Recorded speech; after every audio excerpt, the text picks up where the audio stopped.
Auzubillahi बिस्मिल्लाहिर्रहमानिर्रहीम welcome to the Quaid e Azam institute of medical and health sciences. तो midwifery community health for LHS part 2 में हम लोग पढ़ रहे हैं जी न्यूट्रिशन। टॉपिक है जी हमारा आज का source of adulteration of milk. ठीक है, दिस इज़ आवर टॉपिक। सबसे पहले जी स्किमिंग देखें जी, a part or whole of the cream as it fetches a higher price may be removed and the remaining sold as whole milk. उन्होंने बोला है कि इसमें क्या करते हैं, जो ऊपर बलाई होती है या क्रीम होती है वो उतार लेते हैं, हालांकि उसकी प्राइस ज़्यादा होती है। तो उन्होंने बोला है कि बाद में जो रह जाता है वो दूध के तौर पर सेल कर देते हैं। फिर है जी watering. Adding of water in milk to increase its quantity is a common practice, यानी कि दूध में पानी डाल के ऐड कर बेचना, ये तो उन्होंने बोला बहुत कॉमन प्रैक्टिस हो गई है। But it lower the nutritive value, इससे क्या होता है जो दूध की ग़िज़ाई है ना वैल्यू वो कम हो जाती है। And specific gravity and is infected with pathogenic germ through impure water, और अगर पानी इम्प्योर होगा तो उसके ज़रिए उसमें जरासीम भी दाखिल हो जाएंगे। आ गया जी thickening agent. Chalk, gelatin, starch, sugar etcetera are added to give viscous to the watery milk. अब वो जो पानी में डाला है दूध में और पतला हो गया दूध, अब दूध को गाढ़ा करने के लिए क्या करते हैं, चॉक ऐड कर देते हैं, जेलाटिन ऐड कर देते हैं, स्टार्च, शुगर कुछ भी ऐड कर देते हैं ताकि वो थिक हो जाए दूध की जितना। Soda bicarbonate is added to reduce the acidity and delay curdling. और सोडा बाइकार्बोनेट हम लोग इसलिए दूध में ऐड करते हैं ताकि वो उसकी एसिडिटी कम हो जाए और दही जो है ना वो ना जमे।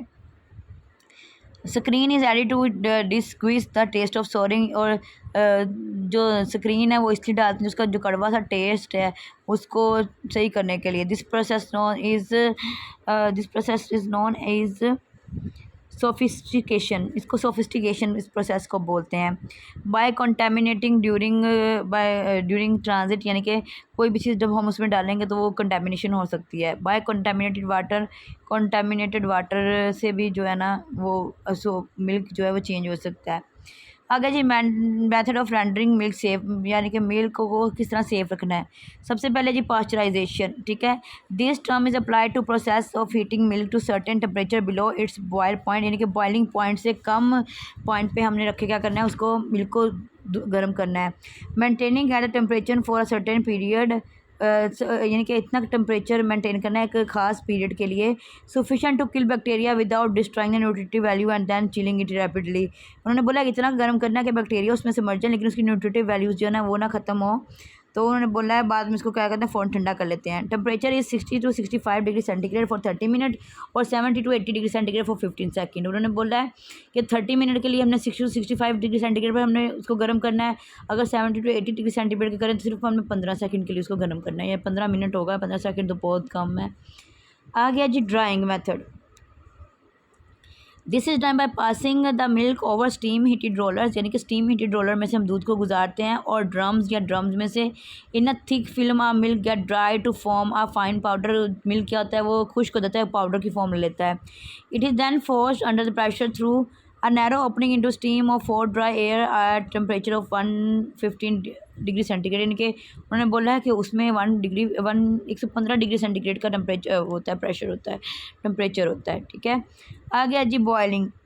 This is done for domestic purpose, यानी कि घरेलू यूज़ के लिए जब हम मिल्क लेते हैं उसको हम लोग बॉयल करते हैं। ठीक है, आगे है जी इट कैन डिस्ट्रॉय और pathogenic germ but spores and some highly resistant form of bacteria में सर्वाइव। उन्होंने बोला है इसमें पैथोजेनिक तो जर्म्स होते हैं वो तो किल हो जाते हैं, लेकिन कुछ ऐसे जिनका जो को रेजिस्ट कर सकते हैं टेम्परेचर को, वो क्या कहते हैं वो ज़िंदा रह जाते हैं। डेंजरस फूड कौन से होते हैं, ठीक है, वो हम पढ़ेंगे।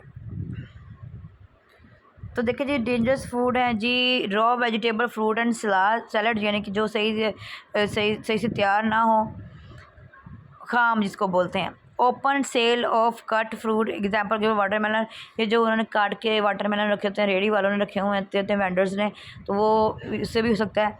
Milk if use unboiled and cold milk preparation, यानी कि अगर दूध को हम लोग बॉयल किए बगैर यूज़ कर रहे हैं। Milk product example given yogurt, lassi, ice cream and cheese वगैरह, ये डेंजरस फूड है अगर तो इनको टाइम पर यूज़ ना किया जाए तो। कंट्रोल में ये कंट्रोल कैसे करेंगे जी, दो तरीक़ों से करेंगे, डोमेस्टिक करेंगे और कम्युनिटी में करेंगे।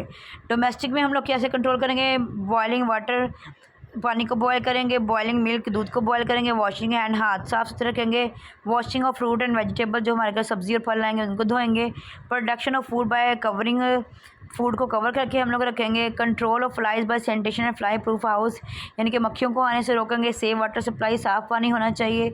Sanitary disposal of solid waste, refuse and excreta, यानी कि पखाने वगैरह का जितने भी सॉलिड वेस्ट है उनका अच्छे से हम लोगों ने डिस्पोज करना है। ये तो हमारा घरेलू तौर पे हो गया। कम्युनिटी में ये क्या करनी है हमने, इन्वायरमेंटल सैनिटेशन, माहौल की सफाई का ख्याल रखना है। सुपरविजन ऑफ फूड प्रेमिसेस, जहाँ पे फूड स्टोर किया जाता है उनका ख्याल रखना है।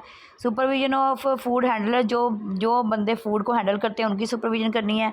सेफ वाटर सप्लाई और हेल्थ का एजुकेशन, ठीक है।